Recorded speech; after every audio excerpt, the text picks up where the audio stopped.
Hello and welcome to Space City Football. It's LC here. After the game, we are talking about the Dynamo game versus Minnesota FC. Just ended 2-2. First things first, if you're new to the page, welcome. Give us a subscribe, give us a like on the video, and head over to our Twitter page, brand new Twitter page at @space_football. It will keep you up to date on everything that's going on. You'll know when we're going live, and any news, that breaking news from the Houston Dynamo, anything like that, it'll be right there. Let's get straight into it because there is a lot to unravel about this game, and I want to get through it in an efficient way as possible. I don't want to rush through it, but I want to make sure that we touch everything, and I don't want to keep you here all night because once I get going, sometimes it is hard for me to stop. First things first, all right? Game ends 2-2. First things first, number one reaction. If you are happy about this game, you've lost the plot, haven't you? Like there is absolutely nothing to celebrate for this 2-2 draw. In fact, until about I would say about the 75th minute of this game, man, we were in absolute shambles. And we'll talk about it. We'll go through the lineups. We'll kind of talk about how each player did, and we'll. If that. Houston Dynamo still tweeting stuff out. If you follow Houston Dynamo on Twitter, you know that they were on it all night tonight because, man, it was such a wild game. We started off we put ourselves in an extremely poor position right out the gate, and we were playing catch up football the entire game. So yeah, overall, just not happy. First things first, we go back to September 2nd. BBVA, we played Minnesota. We won 3-0. The number one key to that game is how we played through the midfield. The midfield was everything for us playing against Minnesota. And you know, we were able to maintain possession. We were able to play quickly. Minnesota doesn't get much touches, going through the midfield, shut them down, trying to penetrate through the midfield. And then defensively, we were able to kind of play the ball out and play creative, fast-paced, short play football. And we absolutely dominated that game. So Minnesota, to their credit, they went back to the drawing board. They regrouped and they said, okay, we cannot have a devastating game through the midfield like we did the last time out in Houston. They changed their game plan. Essentially, we didn't, and it cost us. They punished us for our lack of preparation in this game. So high press in the middle forces us to kind of play out wide. We play extremely direct right out of the gate. A lot of long balls coming from both Valentin and Ludenvist on the left side. Before I even get into that, why he was playing there, I have no idea. I'm not happy about it, even in the slightest. All of those long balls that we play forward, that kind of direct attacking style, A, we rarely ever kept it, and B, when we did win it, it was usually a 1-on-2 or a 1-on-3 situation where we had nowhere to go. And it's not creative football. We don't have a Cristiano Ronaldo up there that can take on 3-4 players at a time and go forward. Honestly, in this league, we don't see it a lot, and there's a reason for that. That's why when you bring in someone like Tab Ramos, his philosophy is an attacking style. It's an exciting style. We definitely saw that tonight. We saw our midfields push. We saw Memo push high, and there's a credit to that. But then we also have to recognize that if we're not keeping possession of the soccer ball, if we're struggling in the midfield, we can't have 6 players pushing high in the field. Sometimes 7 players. Our 4-3-3 very often turned into a 3-4-3 where we only have 3 in the back, with Struna playing in the middle, Figueroa playing in the center back role, which off the bat doesn't make sense to me unless he's going to push forward, which he did, pushed into the midfield to kind of create that diamond shape. But once he's there and we don't have possession, that's where Minnesota punished us. It was, it was very counterattacking football from them. And basically it destroys our entire philosophy of this kind of 4-3-3 possessive style, traditionally possessive style, possessive formation style of play. And I completely understand wanting to play forward, wanting to play direct, and going at goal. This system, this 4-3-3 system, absolutely allows us opportunities to do that, but we have to create them first.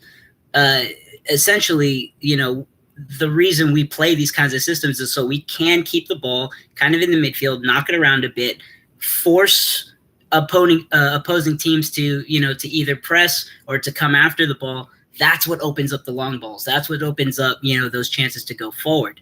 Instead, because they shut us down so completely in the midfield, instead of building play, drawing defenders, pulling people out of position, and then looking to play through, and then looking to play long, because we're completely shut down, that doesn't happen. We get frustrated, and it's like, okay, well, crap, if I keep the ball here, it's gone. So first things first, I'm going to boot it out. And that's just, that is typical American high school football. That's not, that's not ever going to be successful at a professional level. I don't care who you are.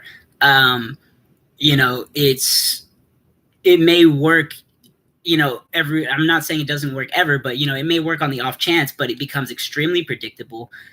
Defenses are able to drop, organize, and they can recognize that, hey, they're only playing long balls. And they capitalized on it. It was very frustrating to see. It was very, very annoying to see.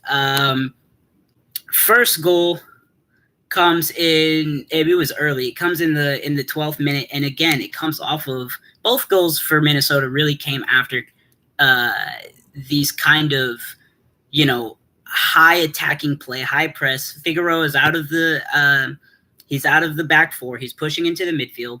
We have 7 players up, and then all of a sudden we lose it because, we're either trying to force balls through or we're just making terrible, terrible passes out of the midfield, and we get hit with these counters, and it happened twice. And we really didn't do anything to fix it. Many times out of the in the midfield, instead of playing, this kind of this 1-2 kind of point where we have this center defensive mid and then the 2 center mids pushing forwards, it turned into a flat line. And I don't have to tell you that when we play these flat lines in soccer, it's moving the ball in a linear fashion it's a defender's dream. It's so easy to pick apart. It's so easy to cut off passes. It's so easy to cut off players. And we lost the ball in the midfield as a result. Was not happy with Vera at all. Picks up the yellow card at the end of the first half. And first off, it's completely unnecessary. It's it's a bad tackle. It's bad sportsmanship. And then he gets up, and then he gets in the Minnesota's players' faces. They're shoving, going back and forth. Ref is doing an absolute terrible job of kind of keeping things under control. We are lucky that did not turn into a red card. And there were other instances where players could have gotten booked because they lost their heads. Seren is one of them. Struna lost his head. He ended up picking up, a yellow card. And, again, you go back to Houston Dynamo on Twitter. Everything they were posting was, Ali's doing so well. Ali's doing so. Struna was constantly out of position for us. He lost his head. He picked up a yellow card. He's not creating out of the back for us. And, he's all alone by himself trying to take on these counterattacking runs, and it just didn't look good. But extremely upset with Vera, extremely upset with Serene. Rodriguez, Memo, I said it before, I'll say it again. He is going to be the face of our rebrand. He is the most creative player we have coming out of the midfield. He's the most technically able player coming out of the midfield for us right now.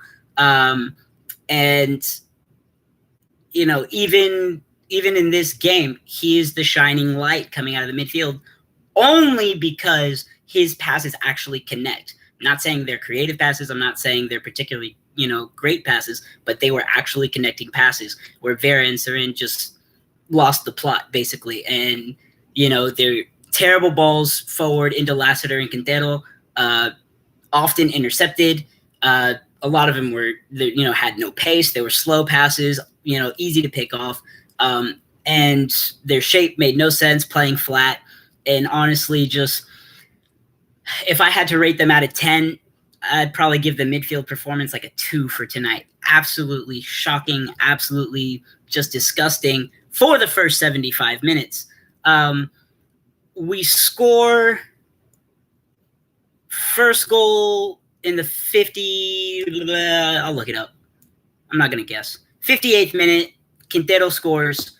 I will say this, for Quintero, on the whole of the night, his goal does not let him off the hook for how bad he played the entire night.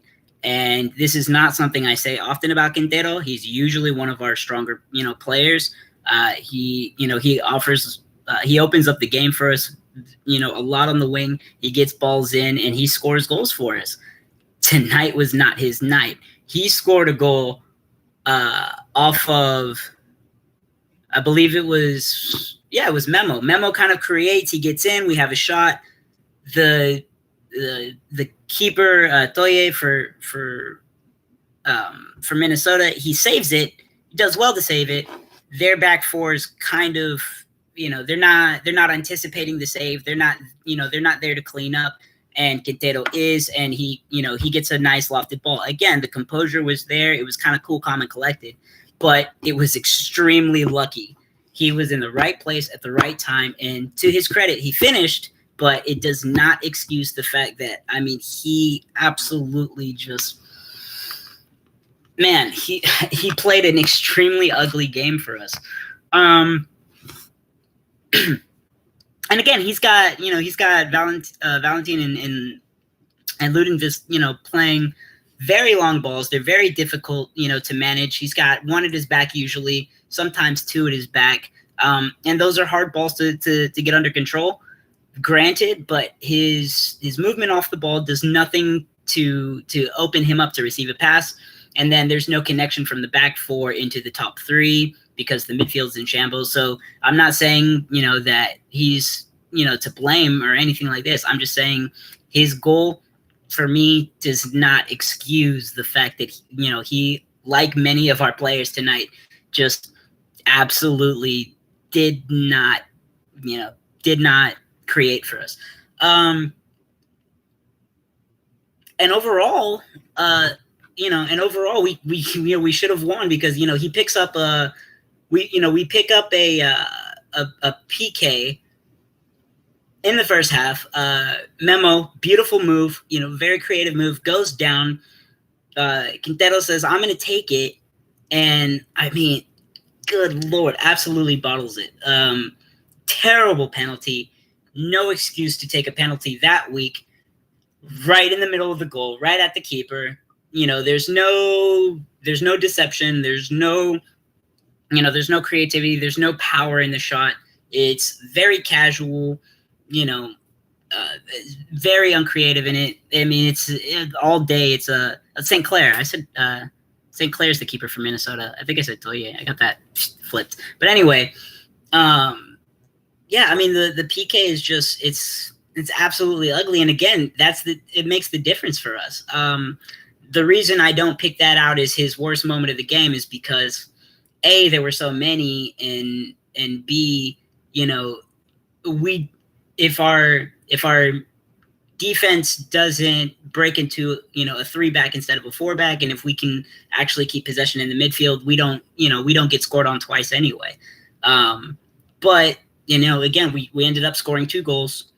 Quintero bottled the PK, completely bottled it, and again, he fought for that PK.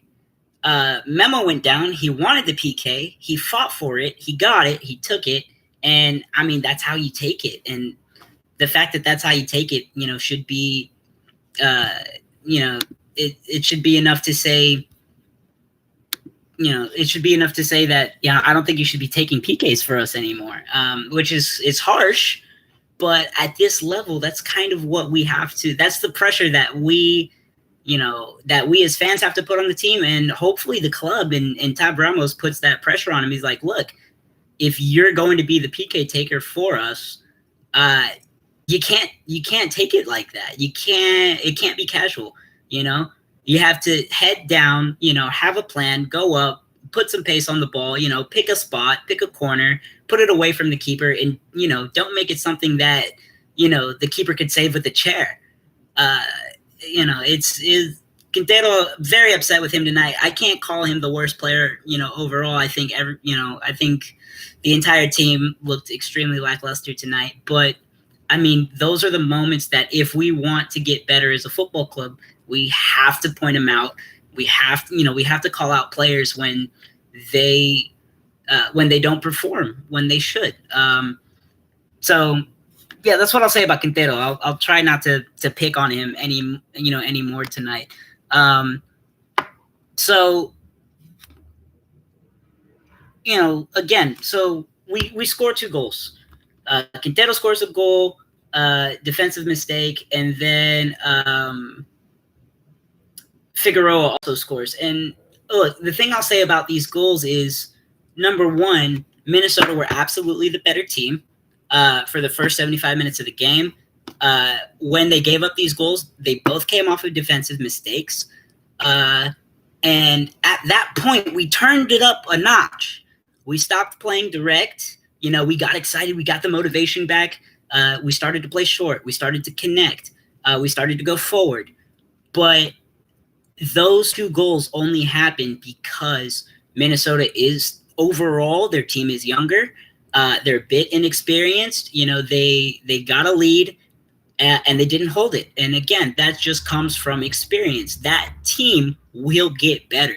Minnesota is absolutely a team that we should keep an eye on, and they will absolutely get better as they mature, as they get more experience. Because again, they put on the clinic. They were the better side, and it's just that inner experience that created those opportunities for us. When that happens, though, we have to capitalize. That's the time. Foot on the gas. Let's go forward. We know that what we're doing is not working, and we are more successful when we play a possessive style of football. It can still be attacking football. It can still be forward-thinking football, but it can't just be long ball, go forward, knock it forward, and just try to outpace the other team. Overall, I kind of put this one on tap a bit. And again, he's not on the field, but he does make the team selection. And number one for me is those subs have to come way earlier. For me, in the first half, I was saying Quintero out. It was just not his night.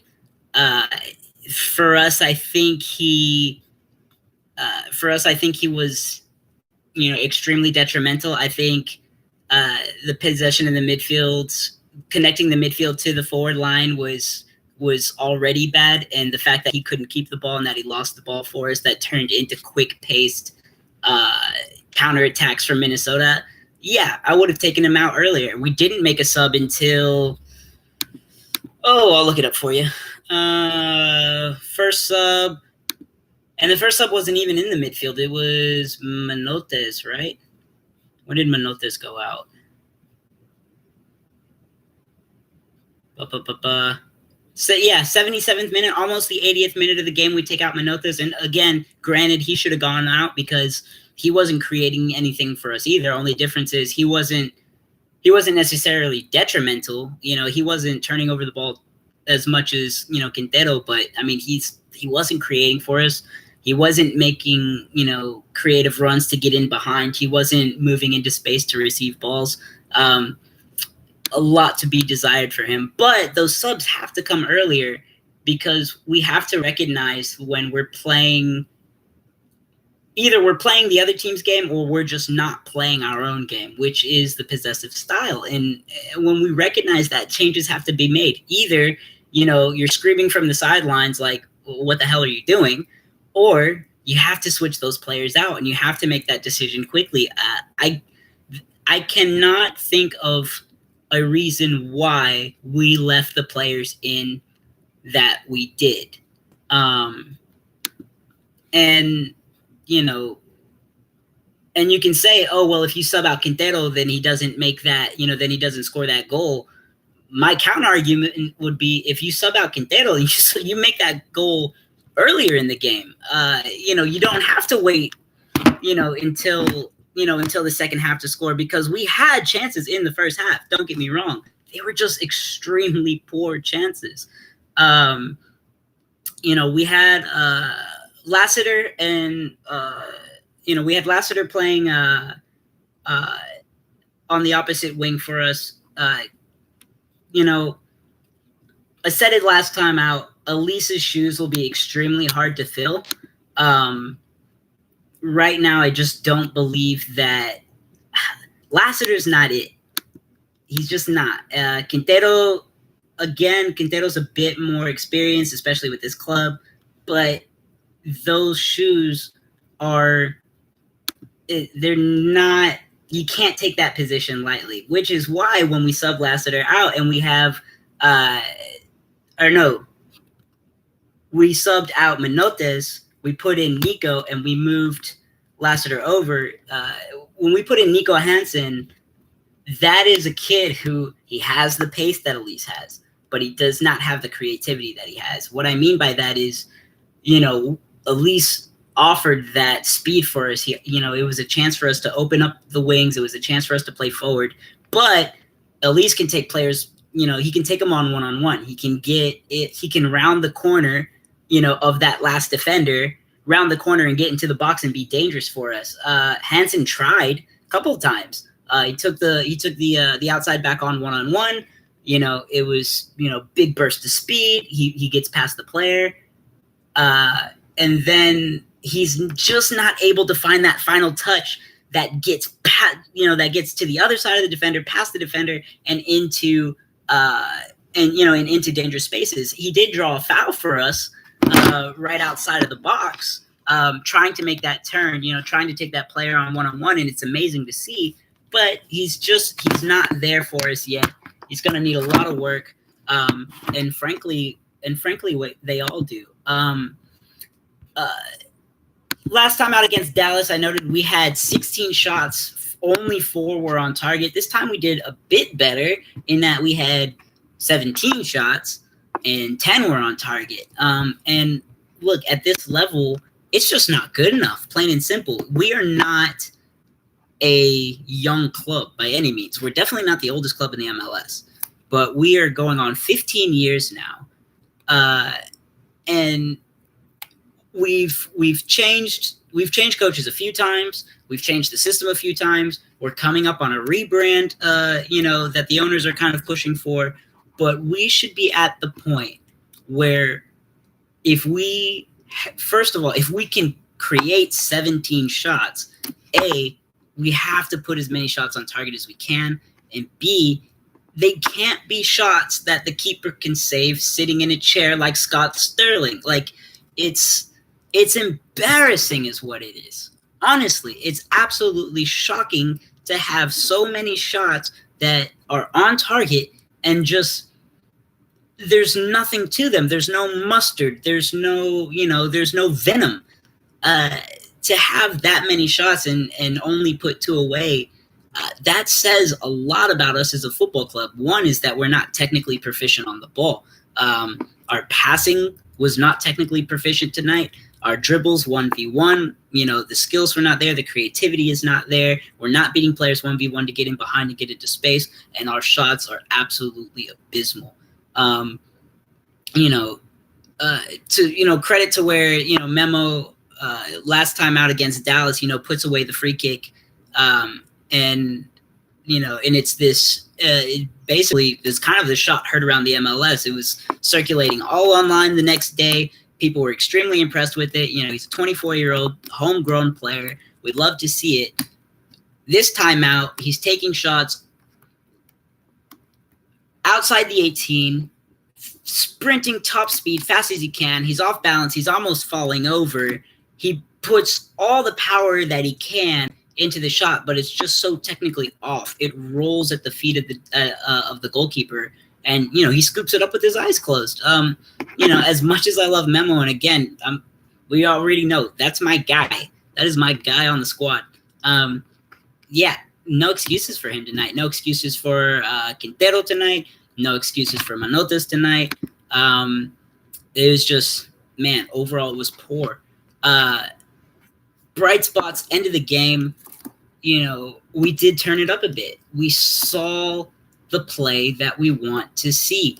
And again, we took out Memo for Nico Limone. Not a bad decision to me. Should have come earlier. Maybe not Memo, maybe Vera, especially after he picked up a yellow card. After he picked up the yellow card, I was like, take him out before he gets a red, because, Mans was mad. He was shoving people around, but, maybe you don't take him out. And then, we bring in Christian Ramirez, who, frankly, for me, Christian Ramirez either A, should be starting for this team, or we don't wait until, the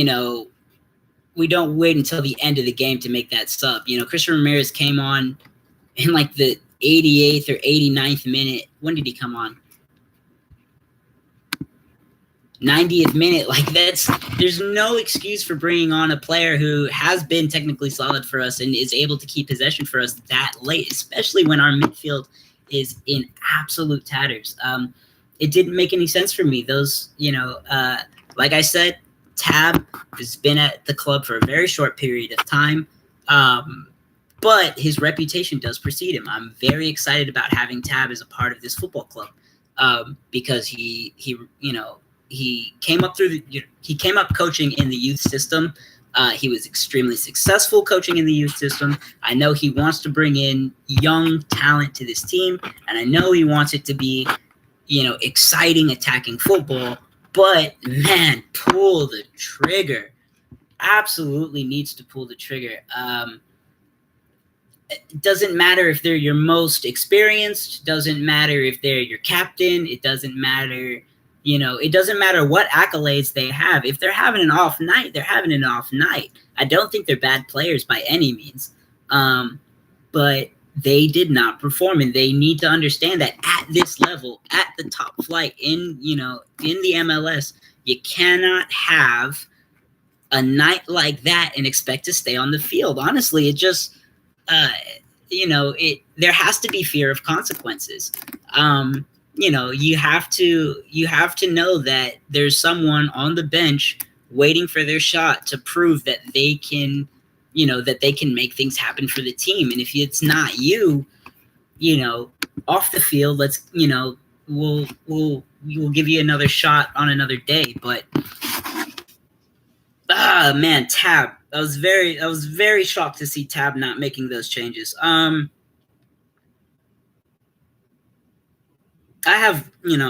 taken notes the entire game. I have a lot of things to say, especially about Quintero. One more, I said I wasn't going to pick on him, but one more thing about Quintero, really about the entire team is, so we pick up the red card. Again, it's end of the game. Minnesota FC lose a player. It's 88th minute. Not a lot of teams look at that and say, well, they're down to 10 men, but there's really not enough time for us to do something. And, as fans, a lot of people might agree. They're like, oh, yeah, 2 minutes left in the game plus stoppage, whatever. That's go time. That is absolutely go time for us. They lost one. We have the numbers. It's a tie game. Points are at stake here. We go forward. That's the time when you can start to play a little bit more direct and start opening it up. Quintero, right in the 80, like right after play resumes, gets the red card. He's yelling, he's screaming, whatever. We get him off. We start the play. Quintero gets the ball right at the top of the 18, right in his sweet spot where he loves it. His back is to goal, and he stands there. And he stands there, and he stands there, and it's like, make something happen. And with his back to goal, center back just comes, sidesteps, knocks the ball, and they're out again. And it's those moments where you're like, look, man, you're exhausted. Your teammates are exhausted. The other teammate is exhausted. We get it. We're tired, but this is absolute crunch time. And it's incumbent on us to point those out and be like, man, that's not it. You cannot lose the ball in those situations because we have to score. And, even though we were playing technically better, we're connecting more passes. We're keeping the ball more. There's no urgency to finish off the game. It's like, all right, it's 2-2. They lost a guy. It's our time to coast, end the game, take the point, go to the showers. It's not good enough. 15 years old, it's not good enough for us. The club has been here long enough. We as fans, if we want to get better, have to demand better from our football club. The rebrand is a great idea. I think it's going to bring in more fans into the stands. I'm extremely excited about it, but nothing changes if we as fans do not put the pressure on the club to do better. Those are the moments that I will be talking about, on social media, on Twitter. Those are the moments that, those are the conversations that we need to start having, because when those conversations do happen, the club does take notice. And, it is incumbent on the coaches and the training staff to tell the players, look, we tied, but we're not happy because this game was, and we have three games left in this month, now 2 games left in this month. We should be looking to take 9 points. This is not the game that we were supposed to drop points in. Absolutely not the game that we were supposed to drop points in, because we did completely tear them apart at the beginning of the month. And it got chippy, there was some fire, it got aggressive. That's all well and good. And it makes for great TV. But at the end of the day, it does not matter if you do not put the ball in the back of the net. And that's where we failed tonight. That is absolutely where we failed tonight.